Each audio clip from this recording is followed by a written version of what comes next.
Hello everybody and welcome back to Pantheon Weekly. Today we're going to have our first class discussion on the Cleric.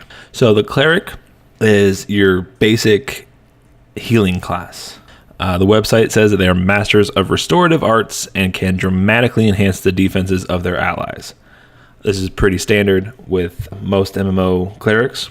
So they also have some abilities that will turn undead and be very effective against undead creatures and other cursed beings. So the Cleric, they have a group role of healer, support, and utility. I believe healer is the most important one of those roles, but they also do have some support with CC like rooting and stunning and those types of things. Every class in Pantheon has a class resource that you build up through combat, usually. The Cleric's class resource is called Celestial Power, and they build that up by healing. They've also mentioned that after you build up a certain amount of Celestial Power, it creates a Celestial Bond, and that Celestial Bond lowers the cost of abilities, and there's a passive ability called Conviction, which makes it so that your heals cannot be interrupted, and you are able to heal even while you are stunned, as long as you maintain that bond. They have another unique characteristic known as Celestial Tomes. So this is where the Clerics are going to draw a lot of their power. There's an ability listed on the Cleric class description where they can summon Celestial Tomes. I believe it's safe to assume that there will also be tomes out in dungeons and part of the loot that Clerics will be able to find to kind of build their character up. Maybe even an epic item. Maybe that's their big epic quest, is to get a powerful tome. It's important that Clerics have these tomes because there are some abilities that require the Cleric to have a tome. So tomes are used by abilities like Resilient Pages and Light of Myric. Now, Resilient Pages is a passive ability that basically makes it so that if your wisdom is higher than your enemy's, then your tome will reduce a percentage of damage from that enemy's attack, which could be huge. So that seems like a kind of requirement where you kind of have to use a tome in combat. Light of Myric, it just creates a light source from your tome. And I don't think I've ever seen an MMO actually pull off a light mechanic that really mattered.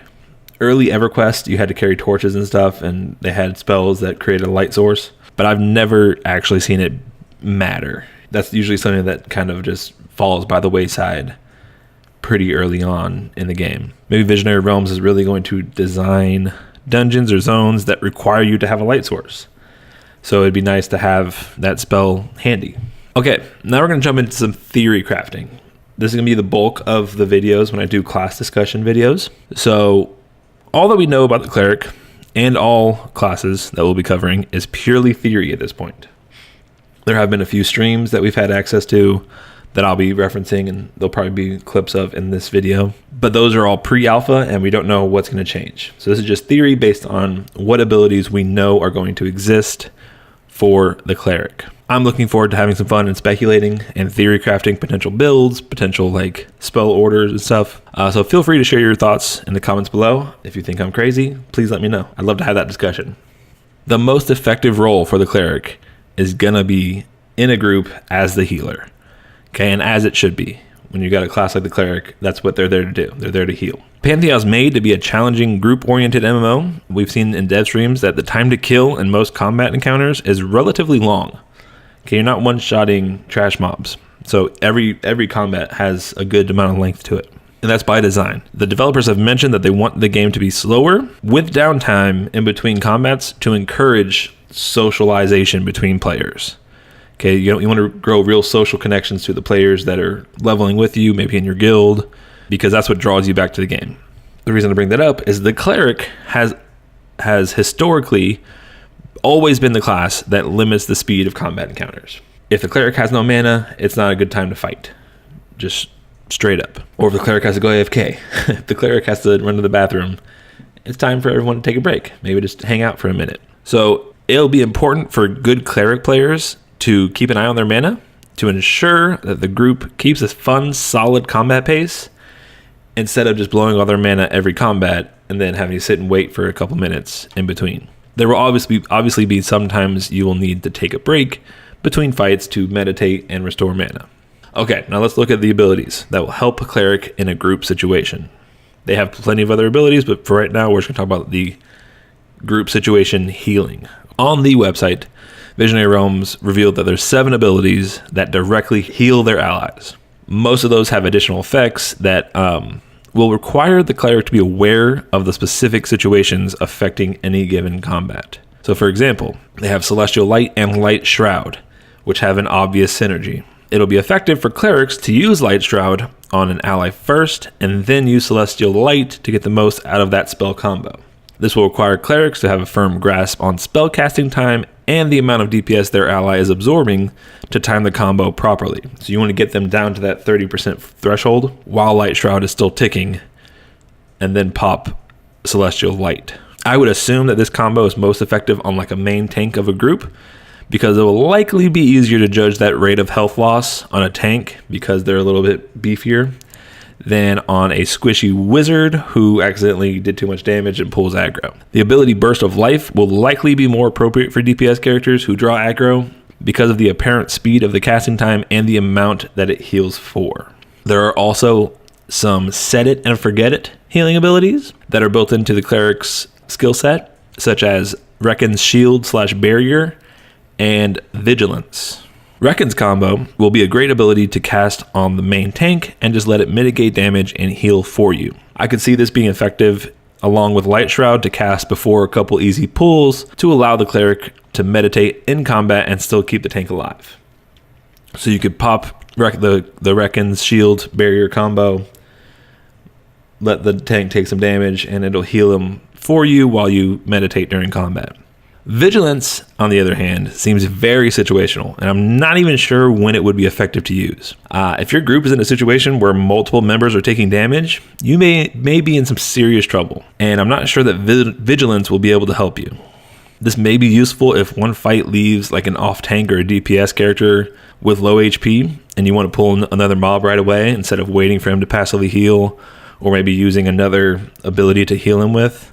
I'm hoping that Vigilance has a very low spell cost because of how difficult it'll be to trigger. Maybe it's even free, would be nice. The cleric's abilities also imply that the cleric should be building high armor class and high health. Celestial Light increases an ally's AC by a percentage of your AC, and Rythal's Luminous Shield heals an ally for the amount of your total health. So clerics are going to need to build themselves to be tanky and high health if they wish to be highly effective. This tends to happen naturally for clerics because they are allowed to wear full plate, but I still felt it was worth noting because this could be a characteristic of the cleric that goes unnoticed, and some cleric players may not realize that they're not really as effective wearing robes compared to if they were wearing full plate. Now, there are some weaknesses in healing for the cleric. The biggest one that stands out to me is that there is no mass group heal, as far as I could see. They have a spell called Arcing Luminance, and that's the only ability that heals multiple targets, but it only heals the cleric and 2 other allies, and it's not instant. There is an implied delay between healing the cleric, then bouncing to another character, then back to the cleric, then bouncing to another character. So it'll be imperative for the group to make some pretty smart decisions and be able to CC properly in order for the cleric to keep up with healing a party of 6. Cleric helps himself in this respect because he has the ability Edict of Stillness, which should allow the group to make safe single mob pulls. Edict of Stillness is basically a pacify spell, which will allow for whoever's doing the pulling, maybe it's the cleric, to really be able to get single mobs at a time so that they don't have to worry too much about group healing. Another important ability for the cleric is the ability to use combat resurrection. So the developers have mentioned that most, if not all, healing classes will have some sort of combat res. The cleric is no exception to that, and I would assume that it is on a very long cooldown with high mana cost. And another drawback that I think isn't getting enough notice is that there's no experience restoration with the combat res. Clerics will have an out of combat resurrection spell that will restore some of the lost experience, but combat resing will not restore experience. So it may be detrimental to the character you're rezzing to use the combat res instead of the out of combat resurrection. Let's take a second to talk about some solo or possible small group abilities that the cleric has. The first ability listed for the cleric on the website is called Favor of the Order, and it immediately stuck out to me that the cleric will be pretty good at soloing with that ability. So it's a passive ability which converts your melee attacks to heal you for a percentage of the damage you deal. If you have a good weapon, you do decent damage just with melee attacks, you can probably sustain yourself pretty well. Some more things that help the cleric in a solo situation would be if there are zones or dungeons or areas of the world that are predominantly undead. The cleric has several abilities that do large amounts of damage to undead targets. I could see a cleric with another DPS character combo being an effective duo party in an undead zone. The cleric himself can do some tanking because, as we mentioned before, he will have high AC, he will have high health, and the cleric can also lower the hate generation of an ally using Edict of Peace, which will help the cleric to maintain aggro, while the DPS partner he chooses can add a little extra oomph as far as DPS goes. Those are my thoughts on the cleric class. Please let me know what you guys think. Do you think I'm crazy? Do you think it all seems to make sense? Do you have your own ideas for what the cleric can do? I'm a little biased when it comes to clerics. I've always been a cleric main on EverQuest, on Vanguard. So I'm pretty excited to see how the cleric turns out for Pantheon. So let me know what you think in the comments below, and I'll see you guys next week. Adios.